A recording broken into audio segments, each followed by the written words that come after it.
Et je me suis rappelé ce que je voulais être capable de faire en fait, ce que je voulais obtenir avec le trading, c'est-à-dire être capable de générer de l'argent de manière régulière. Pouvoir me dire avec certitude que peut-être que le prochain trade que je vais prendre, alors que j'ai appliqué ma stratégie à la perfection, peut-être que ce prochain trade, il va être perdant. Peut-être même que la prochaine semaine, elle va être perdante. Peut-être même que le prochain mois en entier va être perdant.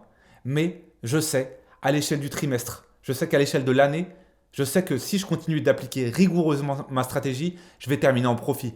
Parce que cette stratégie, elle a fait ses preuves, elle a montré sa robustesse sur le long terme.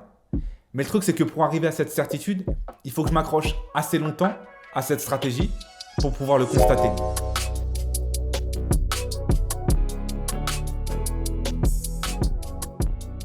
Ok, Capital, je viens de boucler la 6e semaine du mentorat, ça veut dire que donc là je suis arrivé à la moitié. Donc plus que 6 semaines avant la fin de ce mentorat et plus que 6 semaines avant le challenge FTMO. Court résumé, j'ai commencé le trading il y a maintenant 3 ans ce mois-ci. Jusqu'à présent, j'étais pas profitable sur le long terme. Donc c'est pour ça que j'ai décidé de faire appel au service de Riz Iqbal pour me mentorer pendant 3 mois et pour m'aider à définir une stratégie qui soit précise et rentable. C'est ce qu'on a réussi à faire jusqu'à présent, puisque là je suis sur une série de 6 semaines sans perte, 5 semaines en profit et 1 semaine en break-even, avec un résultat moyen de 4,6% par semaine, donc ce qui serait largement suffisant pour réussir le challenge FTMO. Mais malgré le fait que ça se passe super bien, que j'ai jamais réussi à avoir autant de régularité sur une aussi longue période, et que je me suis jamais senti aussi à l'aise dans mon trading, cette semaine j'ai eu un petit moment de craquage où j'ai failli faire une erreur qui aurait pu me coûter très cher et qui aurait peut-être même pu me renvoyer à zéro en fait, qui aurait pu réduire à zéro tout ce que j'ai construit jusqu'à présent. Et je le sais parce que cette erreur, je l'ai déjà fait plein de fois dans le passé. J'ai déjà vu aussi beaucoup de traders le faire. Je pense que c'est une étape quasi inévitable, malheureusement. C'est une erreur quasi inévitable pour la plupart des traders. On a besoin de passer par là avant de comprendre. Et le truc, c'est que je réalise aujourd'hui que c'est cette erreur qui m'a empêché d'être profitable pendant si longtemps et que de toute façon, tant que tu continues à faire cette erreur, tu peux pas devenir profitable. Et avant d'expliquer clairement c'est quoi cette erreur, je voudrais juste commencer par la base. En trading, et j'ai compris ça maintenant, c'est que tu peux pas être profitable sur le long terme si tu n'as pas de hedge. Un hedge, c'est quoi? C'est ce qu'on appelle un avantage sur le marché en fait. Et qu'est-ce que ça veut dire? Ça veut dire que je vais me concentrer sur un événement particulier du marché. Ça peut être par exemple le fait que le marché atteigne une zone de supply ou de demande. Ça peut être le fait que le marché ait pris un daily ou un weekly high ou low. Ça peut être le fait que le marché arrive sur un niveau de support ou de résistance. Ça peut être le fait qu'il dessine une pattern en W ou en M ou peu importe. Donc, je vais choisir un événement avec lequel je me sens à l'aise, que j'ai une facilité à identifier. Et quand cet événement il va apparaître sur le marché, je vais ensuite définir une série de conditions pour pouvoir entrer sur le marché, pour pouvoir ouvrir une position. Ces conditions, ça peut être, l'apparition d'une bougie particulière. Ça peut être le fait que précédemment, j'ai eu des early sellers ou buyers. Ça peut être que j'ai un cassage de structure sur les petits time frames. Que mon prix repasse par-dessus ou par-dessous ma moyenne mobile. Bref, ça peut être tout ce qu'on veut. Il existe une infinité de conditions. Et ce que je vais faire, c'est que je vais choisir celle avec laquelle je me sens le plus à l'aise et qui me semble le plus performante. Et une fois que j'ai arrêté mon choix sur un événement particulier et sur des conditions particulières, j'ai une stratégie. Et ce que je vais faire, c'est que maintenant, je vais tester cette stratégie sur le marché. Donc, à chaque fois que je vais avoir cet événement particulier qui se présente, je vais appliquer les mêmes conditions d'entrée sans en enlever une seule, sans en rajouter une seule. Parce que ce que je vais essayer de faire, c'est que je vais essayer de reproduire au maximum la même chaîne d'action. Pourquoi?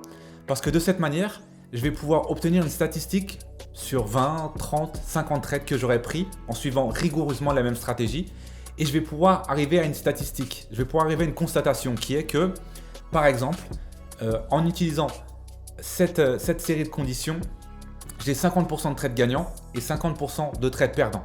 Ok, donc à partir de là, si mon ratio risque-récompense il est de 1 pour 1 par exemple, si je risque 1 pour un potentiel gain de 1, là je suis en break-even.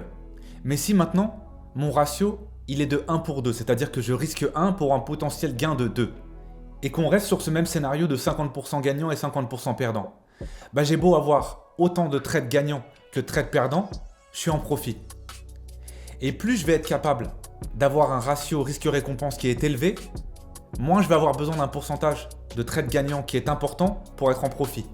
Et c'est ce que j'explique dans ma vidéo précédente où je raconte comment cette semaine-là, j'ai réussi à être en profit et à atteindre mon objectif hebdomadaire en ayant plus de trades perdants que de trades gagnants. Donc une fois que j'ai ça, une fois que j'ai réussi à obtenir ça, c'est-à-dire une stratégie qui est fixe, qui est précise et qui est profitable, on dit que j'ai obtenu un edge, c'est-à-dire que j'ai obtenu un avantage sur le marché. Et ça m'a pris beaucoup de temps pour comprendre que en fait c'est fondamental et que je ne peux pas avoir de profitabilité sur le long terme si j'ai pas un edge qui est fixe et qui est défini et que j'ai travaillé avant.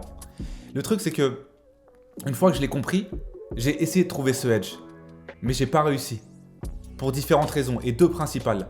La première c'est que j'étais impatient, j'étais trop pressé et je faisais pas suffisamment de tests. Parce que je voulais que ça marche et je voulais que ça marche vite.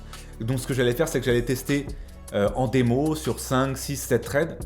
Et dès que c'était positif, c'est bon, vas-y, j'ai trouvé mon edge, je fonce tête baissée, je vais l'utiliser en réel. Et là, ce qui se passe, c'est qu'il suffit que les 2-3 premiers trades soient négatifs.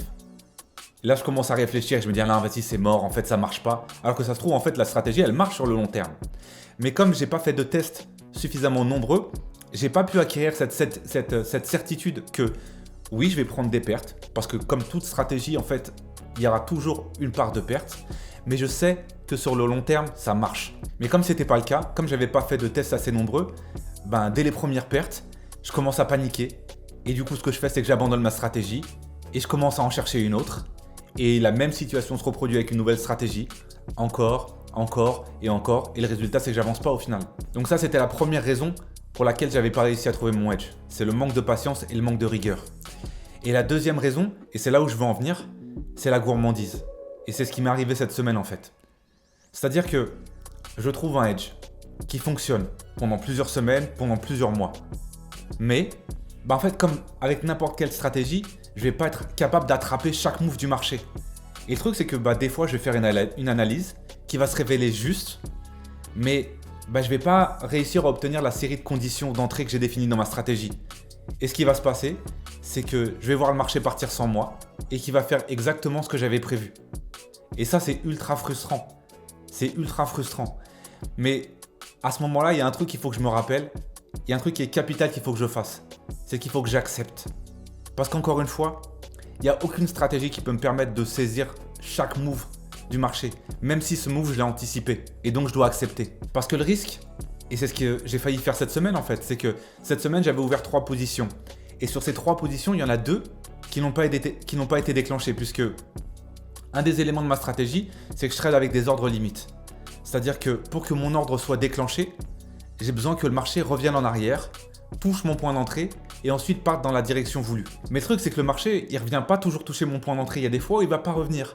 Et des fois, je vais voir le marché partir sans moi. Et cette semaine, donc, ça m'est arrivé 2 fois. Et pas sur des petits trades en plus, puisque ça m'est arrivé sur un trade. Le premier, le ratio, c'était 1 pour 16. Et le deuxième, c'était 1 pour 15. Donc, j'étais ultra frustré. Et ce dont je parlais juste avant, d'accepter, sur le coup, j'ai pas réussi. Et ce qui s'est passé, c'est que j'étais à 2 doigts de faire cette erreur dont je parlais juste avant et qui peut tout foutre en l'air et qui est que j'ai un edge qui fonctionne, avec lequel je suis profitable, mais je veux plus. J'arrive pas à gérer ma gourmandise, j'arrive pas à gérer ma frustration de pas arriver à saisir tous les moves du marché.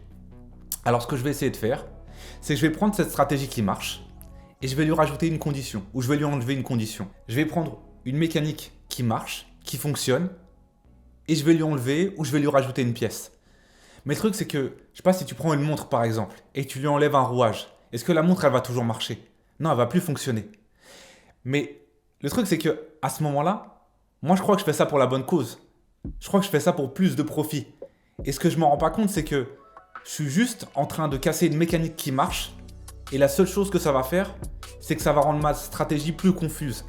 Et en vrai, une stratégie qui marche, c'est une stratégie qui est simple. Donc moi, j'en étais à ce stade où j'allais rentrer dans une boucle, où je modifie ma stratégie, donc je casse l'équilibre que j'ai construit, donc forcément je me mange des pertes, donc je commence à douter de ma stratégie, donc je commence à chercher une autre stratégie, et voilà. Et ça comme ça sans fin, et je reviens au début. Et heureusement, j'ai eu une conversation avec Riz, et voilà, ça m'a remis les idées en place. Et je me suis rappelé ce que je voulais être capable de faire en fait, ce que je voulais obtenir avec le trading, c'est-à-dire être capable de générer de l'argent de manière régulière. Pouvoir me dire avec certitude que peut-être que le prochain trade que je vais prendre alors que j'ai appliqué ma stratégie à la perfection, peut-être que ce prochain trade, il va être perdant. Peut-être même que la prochaine semaine, elle va être perdante. Peut-être même que le prochain mois en entier va être perdant.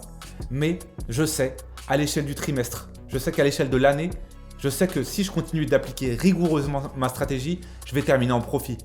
Parce que cette stratégie, elle a fait ses preuves, elle a montré sa robustesse sur le long terme. Mais le truc, c'est que pour arriver à cette certitude, il faut que je m'accroche assez longtemps à cette stratégie pour pouvoir le constater. Et maintenant, je réalise que parfois, c'était ma stratégie le problème.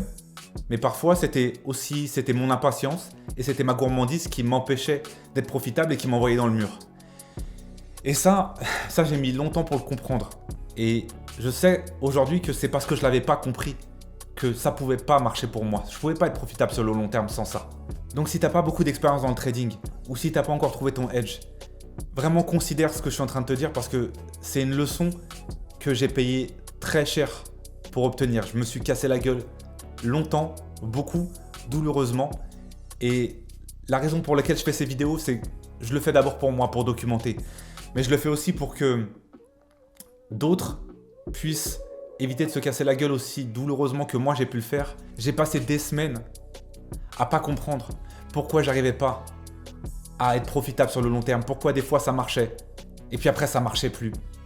Tout simplement en fait j'avais pas un système qui était répétitif et qui me permettait d'avoir cette certitude que sur le long terme je vais être profitable. J'ai été profitable un moment et puis après je me cassais la gueule. Et il n'y a rien de plus douloureux que d'avoir l'impression que ça y est, t'as réussi, ça y est, t'es arrivé, tu vas être profitable et se rendre compte qu'en fait, non, tu n'y es pas du tout et que t'es retourné à zéro. Et moi, j'ai passé des mois dans cette boucle et je sais qu'elle est douloureuse. Donc, considère ce que je viens de te dire parce que c'est capital. Pour conclure, cette semaine, plus 3,28% de profit sur un trade. Donc, je suis content, j'ai encore atteint mon objectif et je l'ai même dépassé puisqu'il est de 2,5 par semaine. Le challenge FTMO se rapproche vite, plus que 6 semaines. Donc ça fait maintenant 6 semaines que je traite cette stratégie là actuellement. Je me sens de plus en plus à l'aise avec. C'est très agréable de sentir cette confiance en soi, en ses capacités et en sa stratégie. Maintenant, je sais que rien n'est fini. Je sais qu'il faut que je reste concentré, qu'il y a encore beaucoup de travail. Mais je constate les progrès et voilà, je suis reconnaissant pour ça. Dernière chose. Je viens de sortir un nouveau titre, je viens de sortir une nouvelle chanson qui s'appelle Jeune Leader. Elle est en écoute sur la chaîne. Je fais de la musique pour moi déjà pour m'inspirer et je le fais aussi pour tous ceux qui cherchent cette inspiration. Donc n'hésite pas si tu es dans ce cas à aller l'écouter. Il y a également le titre Dangereux et discipliné que j'avais sorti juste avant qui est toujours en écoute. Donc vas-y, va écouter ça et puis fais-moi un retour. Et voilà, c'est tout pour moi. À la semaine prochaine. Ils sont tous venus pour assister au main event parce que t'es le seul en capacité de leur donner ce qu'ils veulent. Ta perspective leur donne le vertige qui t'enlève ton prestige, t'enlèvera pas son estime. Un jeune leader, ta réputée pristine, tu charbonnes comme tu respires. Voilà à quoi te destiner d'adopter une telle rigueur. Ouais, ça tire ce qui est sur la même fréquence. Je rentre sur le rooftop en plan séquence. Je suis comme les noces de Cana, one of a kind. Peu importe où tu me places, je serai trop grand pour mon environnement.